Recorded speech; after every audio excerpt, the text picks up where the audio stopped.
Hello అందరికీ. ఈ చల్లటి వెదర్‌లో వేడి వేడి పప్పుచారు అప్పడంతో తింటే ఎంత బావుంటుందో కదా!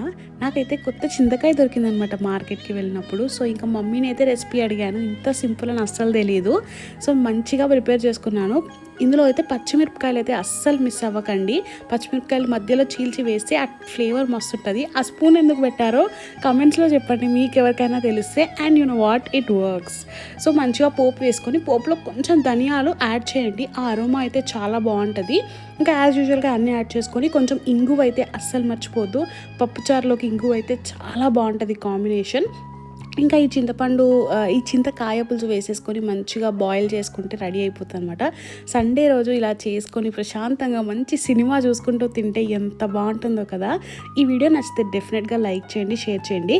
అండ్ ఈ రెసిపీ కంపల్సరీ ట్రై చేయండి. ఎవరెవరు చేశారో కామెంట్ బాక్స్లో కూడా మెన్షన్ చేయండి. బాయ్.